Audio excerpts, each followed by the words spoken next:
Welcome to Thom Teaches YouTube and the first YouTube assignment. I'm structuring these assignment videos in a way that I can actually use them in my YouTube video production class with my students, as well as making it accessible and doable to people who are just watching the videos through the YouTube channel and aren't in the class. This assignment is deciding on your channel direction. One of the earlier videos I made was 5 questions that you need to ask yourself before starting your YouTube channel, and if you have not watched that yet, I'll link it right there. Go watch that first and then come back to this video. In that video, I talk about my own thought process as I answered those questions when I was developing this YouTube channel. And so hopefully that'll help you as you start thinking through those questions. I've put the 5 questions in the description of this video, and if you're in my class, what I'd like you to do is copy those questions and then put them in a Google Doc that you're going to share with me when you're finished with it. You want to answer those questions as thoroughly as you can and be as specific as you can when you're answering them. At the end of those 5 questions, there's a reflection question asking you which of those 5 was the hardest for you to kind of narrow down and get specific with, and why do you think that is? In addition to doing those 5 questions, I'd like you to also do a self-assessment on each one of those questions. Each one is going to be worth 10 points. And the more specific that you can get in your answer with those questions, the more points you should give yourself. And the more points I'll give you when I actually assess it myself. Let's take question number 2, for example, when it asks, who is your ideal viewer? And let's take my Thom Teaches YouTube channel as an example. An answer for that that's maybe worth 1 or 2 points is if I said, my ideal viewer is a creative person. It's kind of specific, and then I'm not just saying anybody, but creative people is still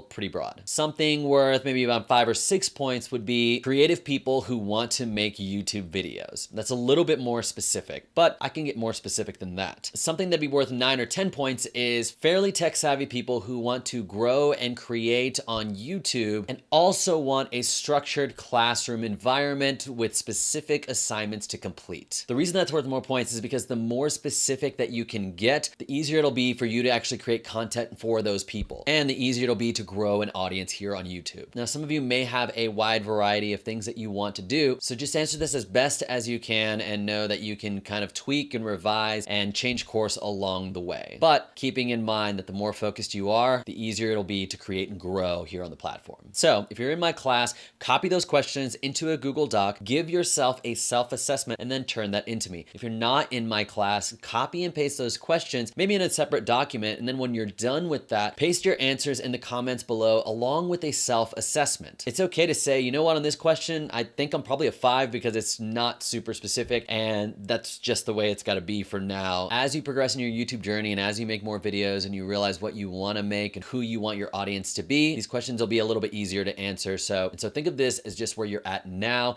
and it's subject to change. Even if you're in my class and 2 months down the road, you realize that you want to change the focus of your content to be even more specific, we can revisit these questions and then reassess from there. So I'm looking forward to seeing some of the directions that your channels go, and down the road, I'd like to do some videos or some live streams where I look to see some of the plans that people wrote in the comment section and where they're at a month or 2 months down the line, and how much they stayed on target or how much their plan actually shifted after they started making videos and uploading them to YouTube. And if you'd like to stay in the loop for upcoming videos and assignments here on Thom Teaches YouTube, go ahead and subscribe, and I look forward to working with you on your YouTube journey.